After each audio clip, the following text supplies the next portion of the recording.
Good morning, good afternoon, good evening, wherever you are in the world, because this is on our YouTube and we will be going on other social media platforms. My name is Donna Christie. I'm up in Inch in Aberdeenshire. Nobody knows where that is, but never mind.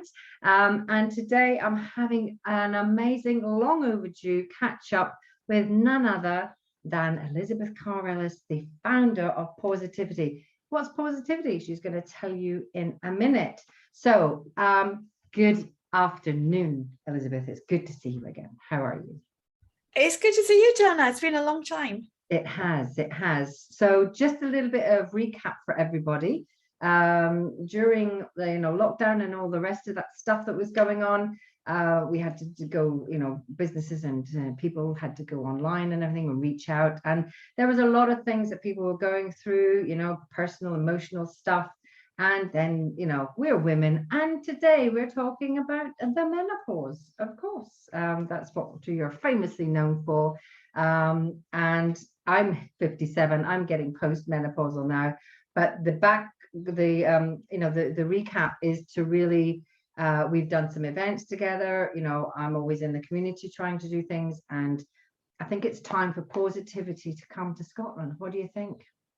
Well, we do have a good following in Scotland, I'm pleased to say. We've been mentioned in Holyrood a couple of times, and we've had a lot of MSPs supporting us, which is brilliant. But yeah, we'd love to see more GPs in Scotland picking up our poster. Pausitivity is a poster campaign. It's a UK-wide poster campaign. But I say UK-wide, but actually it's gone right around the world. It's sparked off similar campaigns in the States. It's been used to help research in Pakistan. We've had people from New Zealand contact us. It's gone everywhere. So yeah, we're just raising awareness of menopause, and Scotland needs a bit. Do you have a poster handy by any chance? You know what? I actually I'll post one underneath this video, not a problem. I can't believe it. You know what it is? It's been I think I put you on the spot there. It's just been so nuts. I used to always have loads handy, and then I sent a whole load out, and with lockdown I've just never got round to get. I'll post one up, not a problem. Life, I need to get the whole. No problem. I probably have upstairs.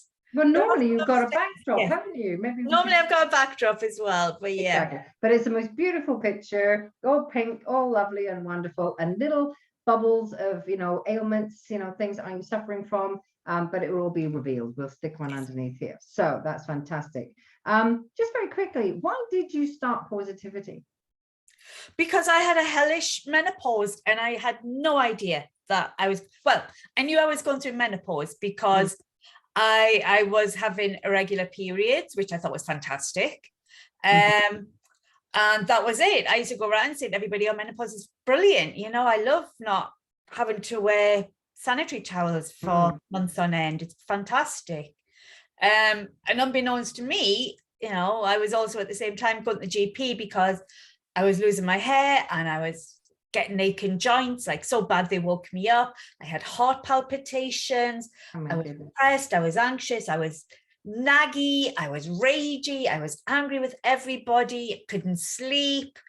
And I just thought I was going through, it was quite a stressful time. We'd been living abroad, come back to the UK, new job, new people, new city, and being women, you just put it down to all that and you say, it's just the stress of my life at the minute. This is what's happening. Yeah, normal. Indeed. That sounds like me looking in a mirror, actually, but in a different location. Yeah, exactly. You just don't know. And I didn't know it was menopause. No. And it was my husband, actually, when I got hot flushes. And by this point, I'd had a doctor in a very nice way tell me I was a hypochondriac. And I was just not going back to the doctor because I was so depressed and anxious. I mean, I was suicidal at some points. I was so bad. Yeah. And I just wouldn't go back to the doctors because I was so scared they would throw me off the books because I'd been there so often. So by the time the hot flushes came, I was like, I'm not going to the doctors, and especially not just for menopause. Because menopause is everybody does menopause. It's just irregular periods, hot flushes. Exactly. Yeah, they're a bit bad, but So I refused to go. And my husband one night decided, well, there must be supplements you can take. There must be something you can do. And he looked up to see what could help hot flushes, started, the way you do, click on this link, click on that link, click on the next. And after about half an hour, he said, everything you've been going through for the last 4 years is menopause related. All your symptoms are on here. So I went to the GP and he printed out all the information that I'd read the night before. And I was like, why have you done this? I came to you and I said to you, I'm menopausal. You haven't diagnosed me. Not one doctor diagnosed me. Even when I had palpitations and I was crying, saying I couldn't cope, and I was 50 years old, prime menopause age, not one person ever said could be menopause. So I was like, I told you, and I would have been able to tell you this earlier if I'd known what menopause symptoms were. Yeah. And the more it nagged me that he'd had to literally stop our consultation to print out these 4 sheets of paper, the more I thought, why isn't there any information on show at a GP's? There's things for stroke, there's things for heart attacks, breast cancer, those things that if I might never get, I need to know about them, but I might never get them. But I was always going to go through menopause. The minute I was conceived, I was a woman, I was going to go through menopause. It was as simple as that. So I just was sitting in the doctor's one night, and a few of us had been talking, and we'd all had similar experiences. And I was sitting in the doctor's, and that menopause rage hit, and I thought, right, if the NHS isn't going to give us any information, I'm going to give people information. And that was it. That was how Pausitivity was born, basically. Well, that's really, thank you for sharing that. I'm sure whoever watches this, can relate. And even at this point in this little interview, if you do feel you want to reach out, please do to Elizabeth. I actually had a heart ablation done in 2012, and I knew it wasn't anything to do with my heart. I knew it, but then I didn't know, again, like you, with all the symptoms of menopause. Maybe could have been a little bit hereditary, I don't know, but there was too much other factors, but anyway, so it's you got to kind of like this tick list, on your poster. So it's just the big kind of things that we know goes with menopause. But so with the Pausitivity, you got very passionate about it. You started doing campaigns, you had your posters going out everywhere, and then you started doing events. And talking about events, I know there was something massive that you got involved in, and a couple of other things. Give us some updates. That's what we want to hear today. What some updates? Oh yeah, well, about 2 weeks before lockdown, we actually went to Parliament with the campaign.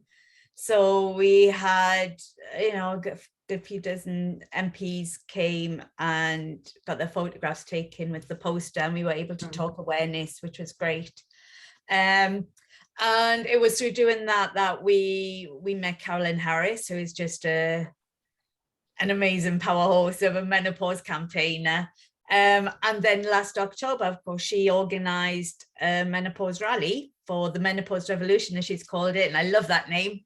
As soon as we heard it, we were like, damn, why didn't we think of that? Brilliant.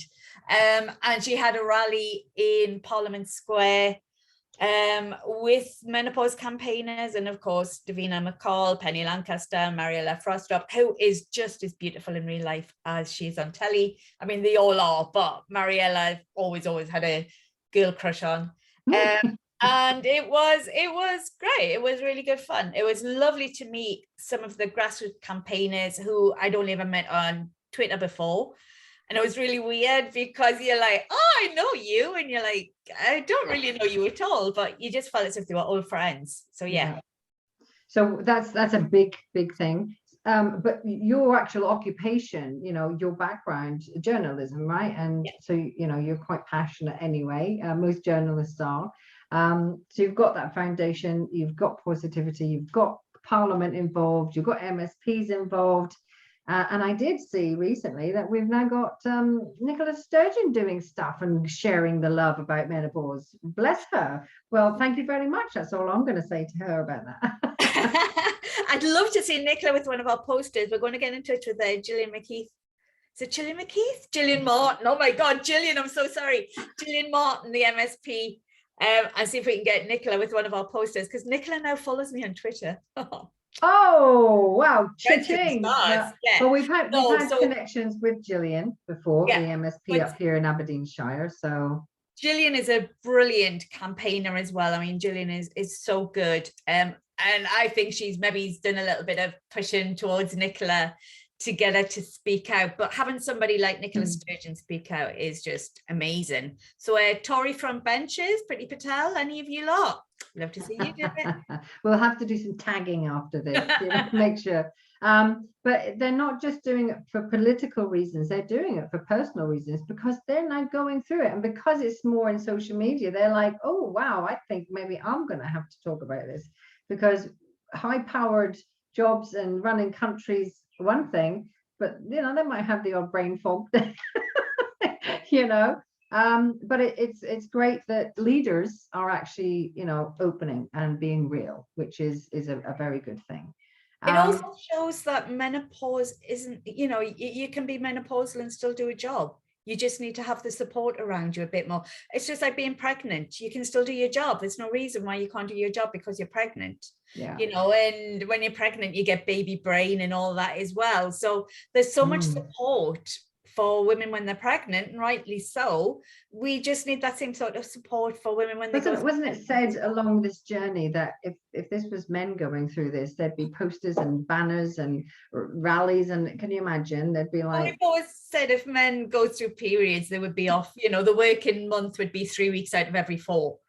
It would be that. It would be so different. But that's the thing, so much of the health system, I'm not talking about the NHS, but just the health system in general around the world, all the health systems, is focused on men first. Yeah. Skeletons. Respect to all the men out there, by the way. Respect. Absolutely. We have some amazing men who follow us on Pausitivity, and I wouldn't be without them. And I think they're all fantastic. But it has, until recently, been very much a male-dominated world. And so you just have to look at someone like, Caroline Criado Perez's fantastic book, Invisible Women, about how women have just been ignored. Yeah. So things like strokes, for example, they hit women, heart attacks, sorry, hit women differently to men. Indeed. So it's just now we just, we need to start shouting for the women. I mean, just going back, you mentioned about your husband, going and Googling himself, because obviously he cares about you. So, I've been married 35 years and I know my husband, has supported me, but that's not always the case, is it? Women are still, to this day, I've spoken to women leaving jobs, relationship breakdowns. They're going through all the physical stuff, even that, with children, teenagers, all of that relationship challenges. So it's not just hot sweats. It affects a lot of things, and what's still happening is we're running away from it, and or something else is running, and it's not good. So we're going to keep the voices up, we're going to keep the campaigns going, we're going to keep the events going, whatever it is. I do little workshops as well, and in the community, just to funnel these ladies together. And then build the bigger picture. So what's coming? Bigger pictures. Let's round up today. What's coming your way? What can we look forward to from Pausitivity? Well, poster campaign is still ongoing. We're busy getting and since you did it, we've done an accessible one for people with learning disabilities and special learning needs. And so we've done that. We're also looking at different languages. I need to nag somebody actually, because we have a Romanian one coming, which Big Issue asked us if we had one, because a lot of their vendors are Romanian.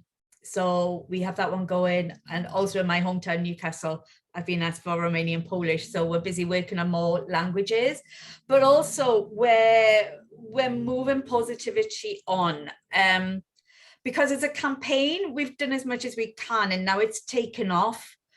We're very aware that we're one small voice in a very big pool, and there's some big shouters out there who wouldn't be there without all of us little people, can I just say? But there's some big shouters out there now. So rightly, they're getting lots of attention brought to it. So it's like, okay, how can we keep us still moving on, still helping people, and not, go and rehashing the same old thing. So the poster campaign is still ongoing, but we're moving out into the community. We're looking to becoming, it's called a community interest company, which means it's sort of like a halfway house between a company and a charity.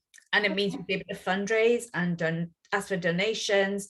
And with that, we're going to start working with more of the neglected parts of the community who aren't getting any menopause help at all.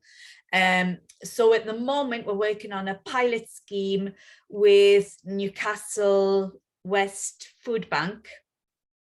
And we're just pinning down dates to do a menopause workshop. So we'll actually we have this fantastic doctor called Dr. Charlotte Gooden, who got in touch over Instagram and said, if I can help in any way, I will. So she has volunteered to actually come into the food bank and do a talk, which I haven't met her, and already it's going to be, tongues down the throat, because I just want to give her the biggest kiss going. Because I just thought that just blew me away when she offered to do that. So once that gets the ball rolling and you can get some funding, what could that branch out to support? You're saying about the food banks and everything. Anything else that could help with? We're going to roll that out once we do the pilot scheme, and we're gonna hopefully, if it works, get that moving around other food banks. We have got the support of Newcastle United behind us. Wow, why brilliant. So yeah, well, thank you to Carly and Sophie. I do know a couple of guys who might be interested. Ant and Dec. Well, that's the thing. They're now at the age. They've got wives. They've got partners. The wives are in their early 40s, so perimenopause could be starting to hit up on them. So, bonny lads, how are we? So if anybody's watching this, Ant and Dec, give us a shout. So we're busy doing that, and of course, we're still supporting Carr Ellis. She has now set up the Menopause Mandate campaign group. Wow. Lots of controversy behind it, but we're supporting it at Pausitivity, because there are, as I said, there are so many little voices, and they're all shouting out into the wild, and a lot of them are shouting the same message over and over. That's what I was finding, yeah. Rather than bringing it together. So the mandate is bringing all of the campaigns together so that we focus on what is achievable, because we can do all this. We can shout, we can do petitions, we can do poster campaigns. If the people in number 10 aren't listening to us, and the people in the NHS and Sajid David aren't listening to us, it doesn't make any difference. So we have to look at what is achievable, because once you start knocking that iceberg down, it'll all just collapse. Get just the bits out of that iceberg that you can, the tip of it going down, and it'll all start melting, and everything will get better. We're already seeing companies who are, they're not being forced to do it, but they are doing menopause policies. Nobody's forcing them to do it. It's not law. No, it's still a choice. Yeah, it's still a choice, but so many companies are realizing, because of all the work that's been done, that it's in their interest to do it. They don't want to lose all of this valuable experience and age and older role models for the younger women in their office. So more companies now are seeing the sense of doing this. It's my passion, actually, to get into smaller companies, to just be the messenger, for exactly what you said. It doesn't have to be this big policy. It's just take care of your staff, because you're going to lose a lot of skill. Yeah, and it's especially with women. A lot of them are part-time workers in small businesses. Exactly. So, my family run a small business. I know the paperwork. I don't want to clog up with even more paperwork, having to do it, but they need to have that menopause awareness as well. So it's getting out into them, exactly what you're doing, getting out into the smaller businesses and showing them what. I know that the Federation of Small Businesses, they've now implemented a menopause policy for their members. Brilliant. So yeah, I was part of that sort of stuff as well. Not the policy, but just the message. But all organizations want to help and support small businesses, which will then trickle down into the families. So, you know, we start a good platform and then we raise it like you're doing onto different higher platforms to get to the messengers, you know, Exactly. to the big messengers. So Yeah. I'm still doing as much footwork. The positivity, I'm going to, well, again, like you say, it's funding, it's getting the posters printed out. I know we did some, you know, gosh, what was it, a year ago probably, but it's time to reignite it, you know. We're back out there now, because I tell you why the posters didn't go out, because nobody would take them because of COVID. Yeah. But now the doors are open and we've got, you know, notice boards and things like that. We can go into places a bit more. So I'm back passionate, you know, to get that thriving again as best as I can. And I think, you know, we have to take that picture. As I said, I've got groups. So one of my last topics is about the menopause journey. So I'm going to get, you know, hopefully my lady's permission to take pictures. So I'm with you. I'll do as much as I possibly can in my community.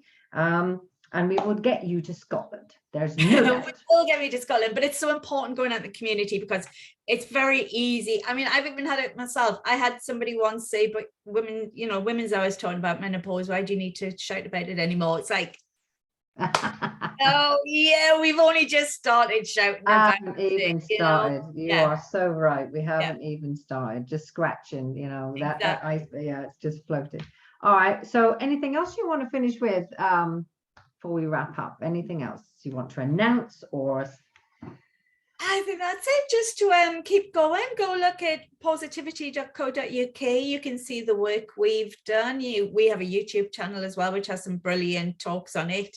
To go, I have my own YouTube channel as well, 50 cents, which is fun.